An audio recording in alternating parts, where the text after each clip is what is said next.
First ever factory outlet మన Mukunda jewellery వారి block buster అధిక మాసం మేళా వచ్చేసింది ఇప్పుడు. Flat 6.99% VA plus zero making charges అన్ని 22 క్యారెట్ ఆర్నమెంట్ పైన. త్వరపడండి, ఈ ఆఫర్ అన్ని బ్రాంచెస్ లో వర్తిస్తుంది.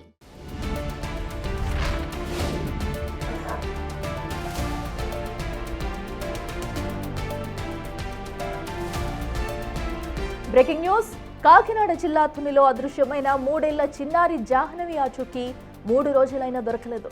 దొండవాక మండలం సిహెచ్ అగ్రహారంలోని ఓ పామాయిల్ తోటలో మాలిగా పనిచేసే గణేష్ భవానీల కుమార్తె శనివారం మధ్యాహ్నం ఆడుకుంటూ వెళ్లి అదృశ్యమైంది. 72 గంటలుగా చిన్నారి ఆచూకీ లభించకపోవడంతో అగ్రహారంలో తీవ్ర ఉత్కంఠ నెలకొంది.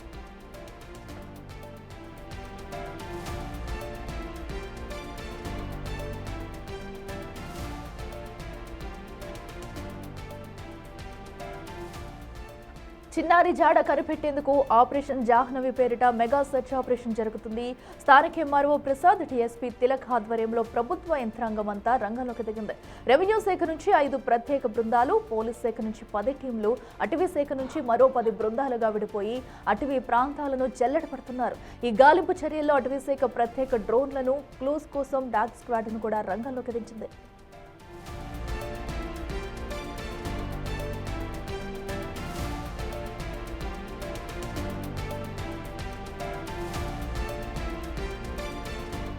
ప్రమాదకరమైన కొండ ప్రాంతంలో గాలించేందుకు ఎన్డీఆర్ఎఫ్ బృందం రంగంలోకి దిగింది. నిపుణులైన సుమారు 25 మంది ఎన్డీఆర్ఎఫ్ సిబ్బంది స్థానిక గ్రామస్తులతో కలిసి మొత్తం 20 బృందాలుగా విడిపోయి 70 ఎకరాల పామాయిల్ తోట, దానికి ఆనుకుని ఉన్న గుట్టలను జల్లెడపడుతున్నారు. పెద్ద పెద్ద పాము పుట్టలు, ముళ్ల పొదలతో కనీసం మనుషులు నడవడానికి కూడా వీల్లేని ప్రమాదకరమైన జోన్లోకి 3 ఏళ్ల చిన్నారి ఎలా వెళ్ళింది, లేక ఎవరైనా కిడ్నాప్ చేశారా అనే కోణంలో దర్యాప్తు జరుగుతుంది.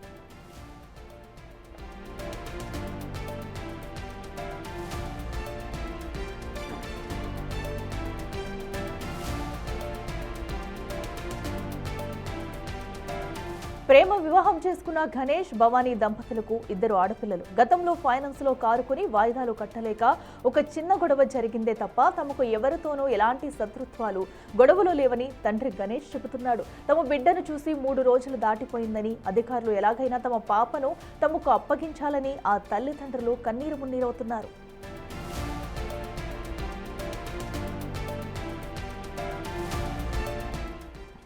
ఏదైతే జాహ్నవి ఈ రోజుకి కూడా 3 రోజులు అవుతుంది కనిపించకుండా వెళ్ళిపోయి, ప్రస్తుతం అయితే అధికారులంతా అటు పామాయిల్ తోటలో జాహ్నవి జాడ కోసం జల్లెడ పడుతున్నారు. అటు ఎన్డీఆర్ఎఫ్ బృందాలు, అలాగే పోలీసులు, అటవీ శాఖ అధికారులు కూడా మొత్తం జాహ్నవి జాడ కోసం పామాయిల్ తోట మొత్తం కూడా జల్లెడ పడుతున్నారు. ఇక మరింత సమాచారం మా ప్రతినిధి శివశంకర్ లైవ్ లో అందిస్తారు. శివశంకర్, ఇప్పటికే 3 రోజులు అయిపోయింది జాహ్నవి జాడ తెలియకుండా. సో ఏమన్నా ఘటనలో పురోగతి వచ్చిందా? అసలు ఈ రోజు అక్కడ గాలింపు చర్యలు ఎలా కొనసాగుతున్నాయి, అధికారులు ఏమంటున్నారు?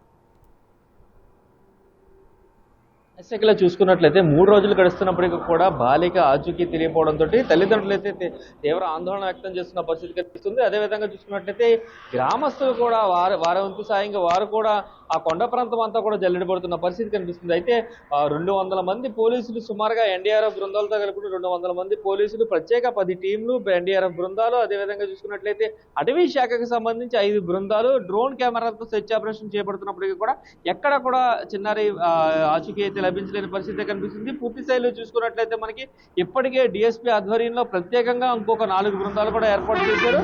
ఇటు పక్కన ఏదైతే ఘటనా స్థలం ఉందో ఘటనా స్థలం నుంచి సుమారుగా 8 కిలోమీటర్ల వరకు కూడా అన్ని ప్రైవేట్ సీసీ కెమెరాలతో సహా అన్ని సీసీ కెమెరాలు కూడా చెక్ చేస్తున్నారు. పూర్తి స్థాయిలో చూసుకున్నట్లయితే పాపని ఎవరైనా అపహరించారా, లేదంటే ఏదైనా జంతువు అటాక్ చేసిందనే కోణంలో అన్ని కోణాల్లో కూడా కొత్త పోలీసు దర్యాప్తు అయితే కొనసాగుతుందని చెప్తున్నారు. పూర్తి స్థాయిలో చూసుకున్నట్లయితే కనుక మనకి ఈ 4 బృందాలు, డిఎస్పీ తెరక ఆధ్వర్యంలో ఏర్పడిన 4 బృందాలు ప్రత్యేకంగా రైల్వే స్టేషన్లు, అదేవిధంగా బస్ స్టాండ్లు, ప్రధాన కూడళ్ళకి సంబంధించిన సీసీ కెమెరాలతో పాటు ఎవరైతే సస్పెక్టీస్ ఉంటారో వారందరినీ కూడా ఇప్పటికే ఎంక్వైరీ చేస్తున్న పరిస్థితి అయితే కనిపిస్తుంది. ఓవరాల్ గా చూసుకున్నట్టయితే నిన్న రాత్రి కూడా మొత్తం ఈ సెర్చ్ ఆపరేషన్ అంతా కూడా కొనసాగింది. డిఎస్పీ తెలక్ నేరుగా సెర్చ్ ఆపరేషన్ లో కూడా పాల్గొన్న పరిస్థితి ఇక్కడ చూసాం. కానీ తుని నియోజకవర్గంలో ఇట్లాంటి ఒక ఘటన జరగడం, 3 ఏళ్ల చిన్నారి కనిపించకుండా అదృశ్యం అవడం అయితే ఇప్పటికి దానికి సంబంధించి, కేసుకి సంబంధించి ఎలాంటి ఇంపార్టెంట్ లీడ్ అయితే రాలేదు.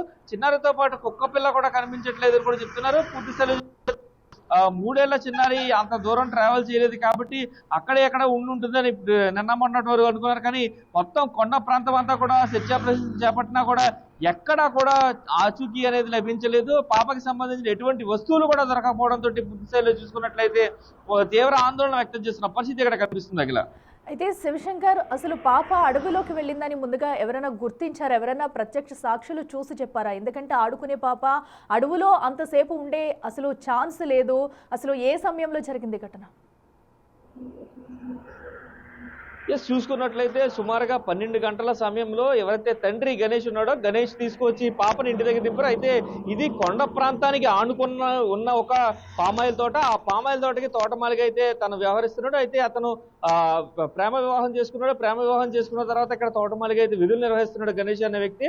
అయితే భవానీ అతని భార్య భవానీకి కూతుర్ని అప్పగించి అక్కడి నుంచి కూడా పని ఉందని బయటికి వెళ్ళారు బండి మీద. అయితే దానికి సంబంధించిన సీసీ ఫుటేజ్లు కూడా పూర్తిగా పోలీసులు పరిశీలించారు. అయితే తండ్రి వెళ్ళిన వెంటనే కూడా తండ్రి కోసం పాప వెళ్ళిపోయిందని చెప్తున్నారు. అయితే ఈ నేపథ్యంలోనే వెనకే ఉంటుంది కదా అనే ధీమాతో ఉన్నానని కూడా తల్లి బిగ్ టీవీతో చెప్పడం కూడా జరిగింది. కానీ అక్కడి నుంచి ఏదైతే ఈ పామాయిల్ తోటకి సంబంధించిన ఫెన్సింగ్ ఉంటుంది, పామాయిల్ తోటకి సంబంధించిన ఫెన్సింగ్ దగ్గర ఆ పాపని ఒక వ్యక్తి చూశానంటూ కూడా కొంత మతి స్థిమితం లేని వ్యక్తి, అంటే కొంచెం తెలివి తక్కువ ఉండే వ్యక్తి అయితే అతను చూసినట్లుగా అయితే చెప్తున్నారు. అయితే అక్కడ పాపను చూశాను తీసుకుందాం అనేటప్పటికీ ఆ కుక్క అతనిపై దాడికి యత్నిస్తుంటుంది. అక్కడ పాపను వదిలేసి వెళ్ళిపోయానని కూడా అతను చెప్పినట్లుగా అయితే పోలీసుల దగ్గర నుంచి సమాచారం అయితే ఉంది.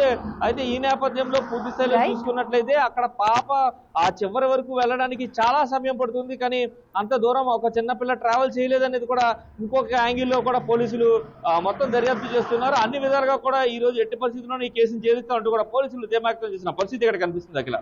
Right Shivashankar, thank you. So అటు పామాయిల్ తోటలో తప్పిపోయిన చిన్నారి జాహ్నవి కోసం 72 గంటలుగా కూడా పోలీసులు అయితే గాలింపు చర్యలు చేపడుతున్నారు. అటు ఎన్డీఆర్ఎఫ్ అధికారులంతా కూడా అటు పామాయిల్ తోట అలాగే కొండ ప్రాంతంలో కూడా జల్లెడ పడుతున్నారు. ఇప్పటివరకు కూడా చిన్నారికి సంబంధించిన ఆచూకీ లభించలేదు. ఈ రోజు ఇంకా గాలింపు చర్యలు కొనసాగుతూనే ఉన్నాయి. మరి ఈ రోజు ఏం జరగబోతుంది అనేది కూడా చూడాలి.